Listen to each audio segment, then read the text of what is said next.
E aí pessoal, tudo bem? Para quem não conhece, eu sou o Fernando Brasileiro e este é o Aula de História no Web 3.0. No videozinho de hoje vamos falar um pouquinho sobre os fenícios. Quem eram os fenícios, o que eles faziam, qual a sua importância e suas contribuições na história, certo?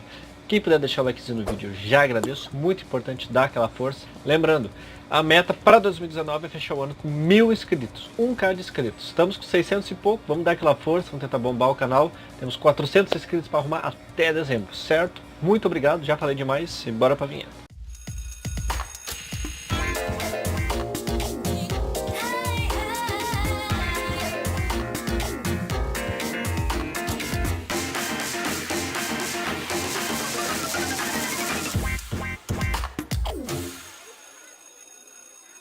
Bom, a primeira coisa que a gente tem que falar sobre os fenícios é a sua formação, sua ocupação.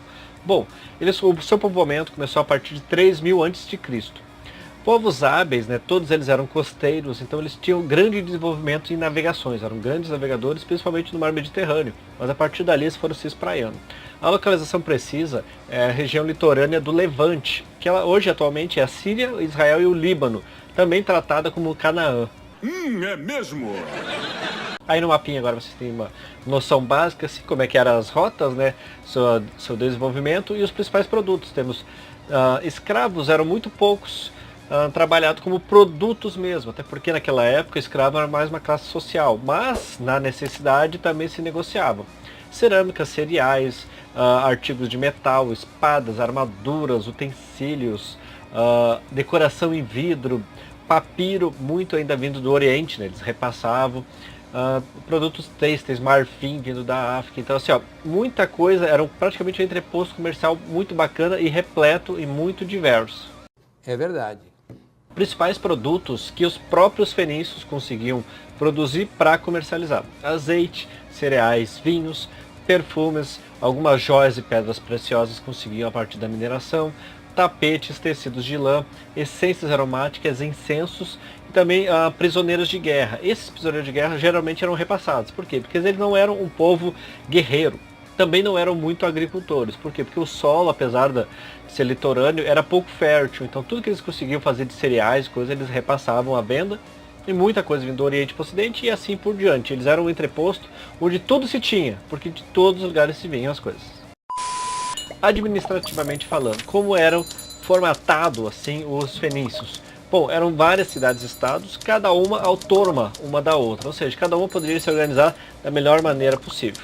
Os governos em cada uma das cidades eram monarquias, ou seja, era um rei, geralmente, a grande maioria eram hereditários, ou seja, morreu o rei, assume o príncipe mais velho, ou aquele que estava na ordem da sucessão.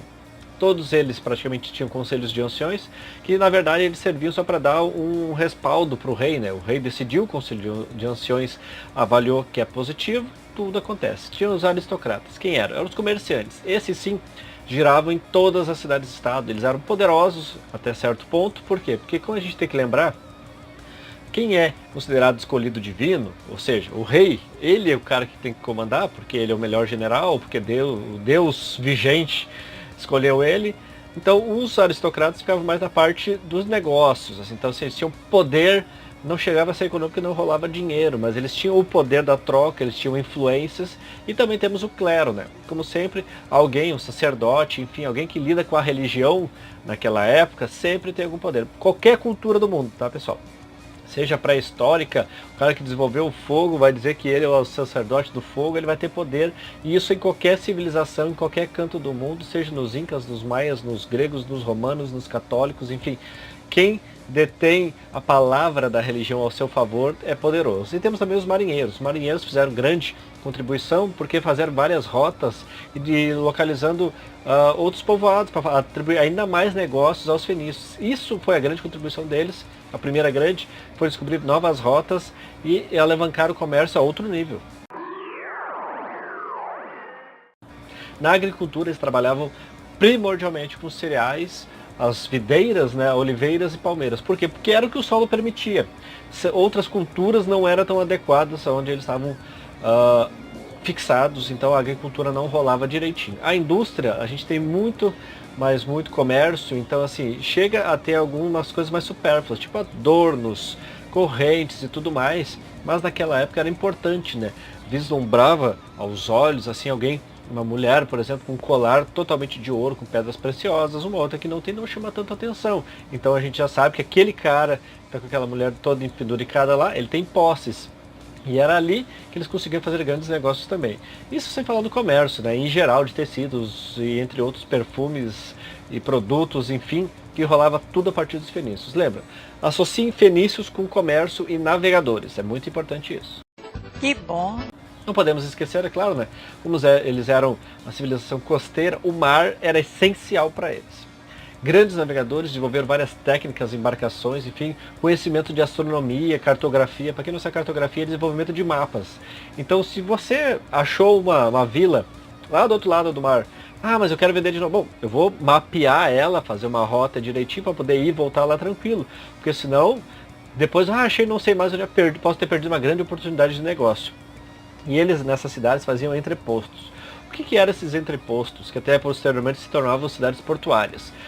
Chega lá, tu faz uma construção, como futuramente portugueses, entre outros europeus, vão fazer as feitorias na África, eles faziam postos comerciais, onde eles carregavam muitas mercadorias, recebiam mercadorias e a partir dali também já distribuíam. Então assim, era muito interessante que o negócio ia se espraiando tanto que os postos e entrepostos foram ficando autônomos praticamente entre si, cada um com a sua característica. Por exemplo, Bíblios. Bíblios foi a principal distribuidora do papiro egípcio, que era um produto difícil de conseguir, tinha um fornecedor e essa cidade ficou responsável por distribuir para os outros postos comerciais. Temos uma curiosidade também muito interessante, que revela até o nome dos fenícios, que é a famosa cor púrpura, que é uma espécie de roxo avermelhado, assim, uma cor muito poderosa e muito forte. A cor púrpura e o nome fenícios, eles advêm da mesma origem. Por exemplo, a sua região, que era Canaã, em grego significava Phoenicia, ou seja, púrpura. Ou seja, Fenícia, Phoenicia, púrpura. Tudo está relacionado a partir do grego. Então, a partir desse nome púrpura, veio os fenícios. Essa cor púrpura, ela era um tingimento que eles usavam com tecidos, que eles tinham que recolher mais de 60 mil moluscos de uma região das suas ilhas, e a partir desses 60 mil conseguia fazer 250 ml dessa cor púrpura. Ou seja, isso aqui valia ouro, cada gotinha valia 10 vezes seu peso em ouro. Por isso que essa cor púrpura era atribuída aos reis. Só eles conseguiam pagar um artigo tão luxuoso quanto uma manta, uma roupa com a cor púrpura, que era muito cara de se conseguir. Legal! Bem louco! Pontos interessantes dos fenícios foi a sua expansão pelo mar e o mais grande conhecimento do mar em si. Por quê? Porque eles conheciam as migrações das aves, migrações dos peixes, a partir daí eles sabiam para onde iam as correntes marítimas, eles recebiam muitos produtos que eles não podiam fabricar. Lembra, o solo não era muito fértil e eles também não tinham muito desenvolvimento para fazer coisas de maior requinte. Então, certas coisas em cedro, que era madeira oficial, né? Madeira top da parada daquela época era o cedro, para fazer embarcações, construções, enfim. Armas em metal, marfim, linho, pedras preciosas que às vezes não eram conseguidas nas próprias ilhas, tinham que ser conseguidas no Oriente, artefatos em vidro, tecidos coloridos de outras cores, até mesmo cobre, entre outros metais preciosos que não estavam dispostos nas suas ilhas, eles pegavam e a partir dali distribuíam. Tinham 4 cidades portuárias, a partir dos seus entrepostos, cresceram muito, que são as mais famosas dos fenícios, que são Ugarit, Sidon, Byblos e Tiro.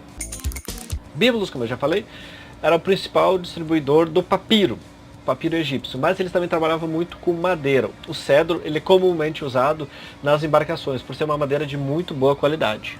A cidade portuária de Ugarit trabalhava muitas relações com o Egito Antigo. Eles também tinham templos religiosos relacionados a Baal e Dagon, que eram divindades.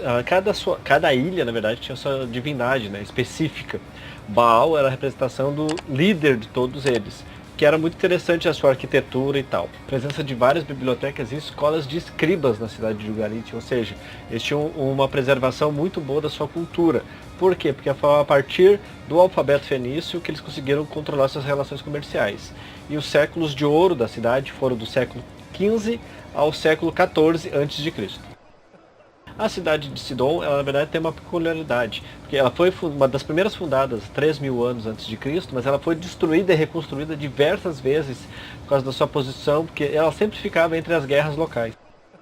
Que merda, hein? A cidade de Tiro, ela tinha uma grande fortaleza que defendia toda a sua cidade. Ela também era a fornecedora da tinta cor púrpura, ou seja, o púrpura era retirado dos moluscos da região da cidade portuária de Tiro. A decadência dos fenícios ela ocorreu a partir das suas invasões. Como eles não eram povos guerreiros, né, eram povos comerciantes, primeiro veio os assírios, né, no século 9 a.C., acabaram geral, dominaram, depois os babilônicos, os persas e os gregos, entre os séculos 7 e 4 a.C., e por fim Roma, em 64 a.C., domina toda a região de Cartago, entre outros, tomando conta da região fenícia e dos seus comércios, né, tornando-se parte sim, da província da Síria. É mesmo? Na religião, os fenícios eram politeístas, ou seja, acreditavam em diversas divindades. Baal, na cultura fenícia, era o deus ligado aos elementos da natureza, ou seja, é o principal deus. Ele foi transformado em demônio pelo cristianismo por sua grande representatividade na cultura fenícia. Temos Astarte, que era a deusa da fertilidade, Moloch, principal deus da cidade de Cartago, né? Tivemos as guerras cartagonesas. Temos Dagon, que era a deusa da agricultura, também foi demonizada no cristianismo, e ritos, seus rituais, muitos deles hoje considerados ofensivos, né, porque realizavam sacrifícios de animais, até mesmo crianças. Conta uma lenda que até 200 crianças foram mortas para poder satisfazer o deus Baal, para ter prosperidade no comércio, ou seja, eles estavam mais ligados no comércio do que na vida da galera. Já avisei que vai dar merda isso. E chegamos agora naquela que foi uma das grandes contribuições dos fenícios, que foi o alfabeto. Por quê? Não sei. A origem foi a partir de 1500 a.C., na cidade de Ugarit. Um grande comércio, grande leva de produtos, ouro, marfim, madeira, enfim, tudo circulava nas cidades portuárias, principalmente em Ugarit. Eles tinham que ter um jeito de controlar. Os desenhozinhos já não estavam servindo mais, fazer um desenhozinho de um carneiro, um desenhozinho disso para representar cada coisa. Então eles tiveram que fazer um alfabeto para poder escrever palavras, fazer contabilidade. Foi a partir daí, desses registros, que surgiu o alfabeto fenício. Primeiramente foi feito em argila, depois ele foi em madeira e por fim em papiro, mais próximo do que a gente faz hoje. O primeiro alfabeto fenício tinha 29 caracteres, né, com valores fonéticos, ou seja, cada desenhozinho tinha um som diferente. Posteriormente ele deu uma evoluída para 22 símbolos que representavam as consoantes.